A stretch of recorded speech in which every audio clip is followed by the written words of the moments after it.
Let us pray. Gracious God, may the words of my mouth and the meditations of our hearts be acceptable in your sight, for you who are our rock and our Redeemer. Amen.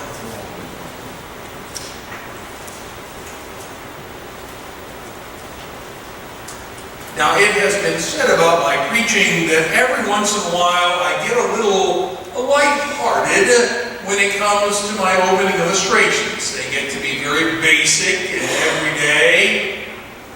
This is one of them.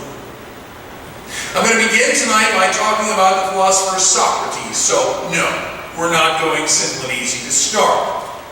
Socrates, although no written work survives about his teachings except through Plato, had a concept that he expressed through Plato's writing about ethical behavior and why human beings behave the way they do.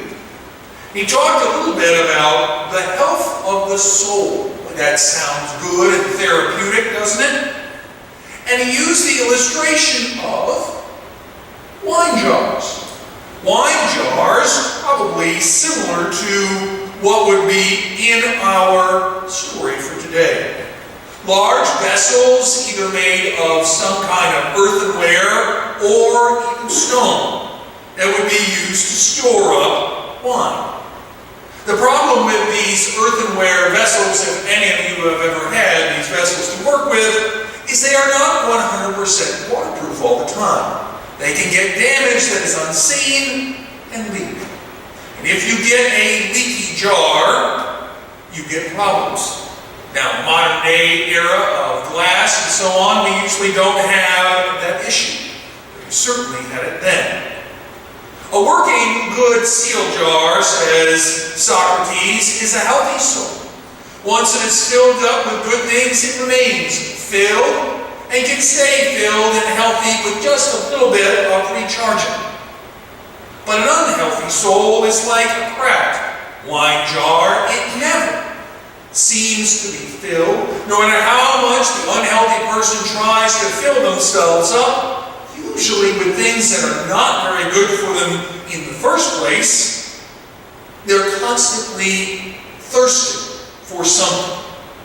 This is a good and powerful issue that I always use in my class. There were people that I could pick on, usually political figures. There was one particular Democrat a few presidencies ago that I would pick on pretty heavily, and most of the kids knew that gentleman from Arkansas pretty well and talked about the issue of the cracked wine jar because there did seem to be some particular thing that he never did seem to quite have enough of.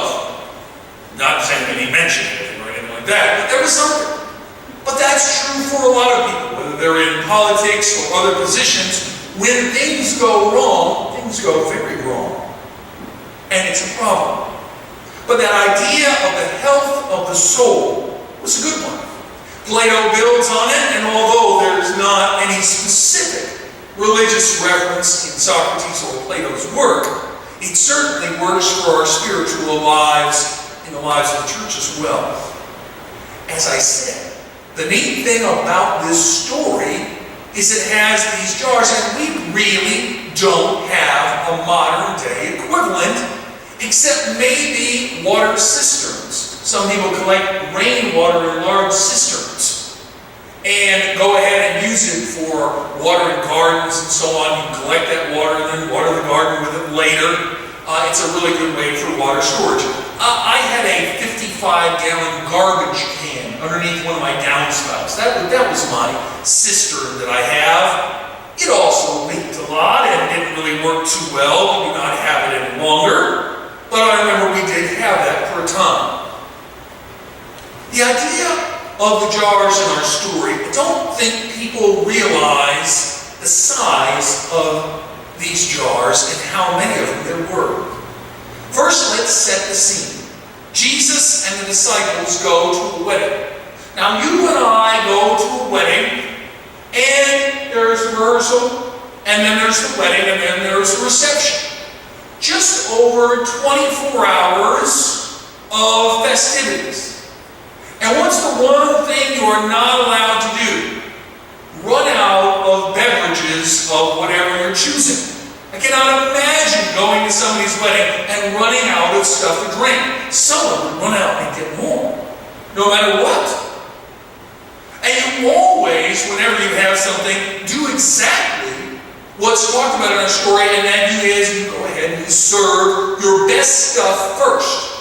And if you run out of the nice catered stuff, then you start going to, well, quick, we can fill in with these things, and, well, okay, there's these napkins maybe we can use from Thanksgiving, even though it's Christmas, but I'm out of the Christmas ones.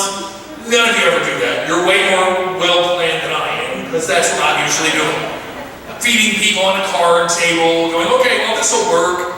We can use these coffee mugs for ice cream, right? Those work pretty well. You have to do that at my place now. Not a lot of dishes, enough, but not always. So coffee mugs double as ice cream cups. Who knew? You can have that as well. But these jars were massive. Scott read there are 6 of them holding between 20 and 30 gallons. Okay. I'll split the difference and say they were 25-gallon jars. That's 150 gallons of water put into these jars.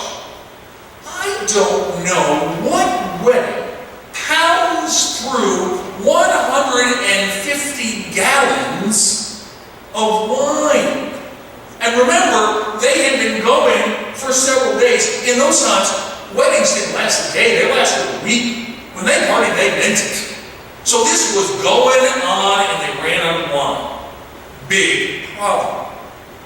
The biggest problem of all is this wine was of amazing quality. And in those days, it really is kind of what we might do as well at first. If we have really good Dom Perignon, for example, to serve, we don't wait till the end to do that. We get that out first. That's the first thing that comes out. And then we might break out, in this case, the equivalent of that wonderful box wine, or the Ernest and Julio Gallo in the gallon jug? Or do I need to downgrade to Boone's Farm, Strawberry Hill? Oh, you got that. Oh, $3 a bottle for that stuff. Oh, that's good. Mostly sugar, but hey, I don't know why I know about that, honestly. Instead, this is reversed. We get the finest quality stuff at the end. So they are just flabbergasted.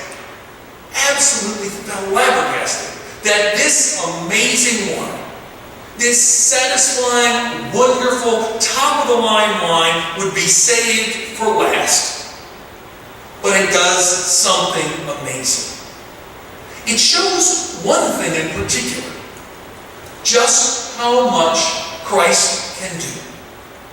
It also shows something amazing by the quantity. The 150 gallons of wine produced at one occasion where not that much was needed shows something else.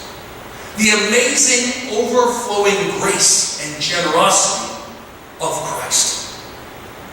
You see, the trouble is, in today's world, we got to go back to that Socrates image that I used at first, with the 2 wine jars. Now, all of us who come on Sundays would like to believe we're wine jar number 1. No cracks, no leaks, no problems at all. To drain our spiritual well of life and goodness. And we would be fooling ourselves, wouldn't we? We've got plenty of cracks, plenty of leaks. All it takes is one good hard whack from the world during the week, and we've swung a leak. And we are hurting, and we are dried out, and we are out of energy on the inside. But through Christ, God does a wonderful thing. Gives us a vintage. Gives us something that is so amazing. It not only fills us up to the brim, it heals us. It heals those cracks and those wounds and makes us well again. That's what this generosity does. Why so much wine? Because there's enough for you and me and everyone in the world. As much as we ever need. Because we are those vessels. those earthen vessels made up of fragile stone and clay that can crack and leak and have problems. It is not a perfect world. As we remember the life and ministry of Dr. King today, we know of the flaws of the world. We know of the hate that is there for anyone who dares to declare themselves different in any way, in any race, in any religious belief, in any sexual orientation. These are things we get beat up about every day, and it hurts. This is the hope. This is the healing that's available to all, to heal our wounded hearts. I love that particular piece. Through God's love and God's care, but most of all, through an overflowing fountain of grace that we see in water, turned into the most generous portion of wine we have ever had in our lives. And the good news, it's available to us anytime. Anytime we need to reconnect with our God through our faith, we can. Through a place of welcome, of hope, and of love, where we know our God is a God of peace and joy, and gives us life everlasting.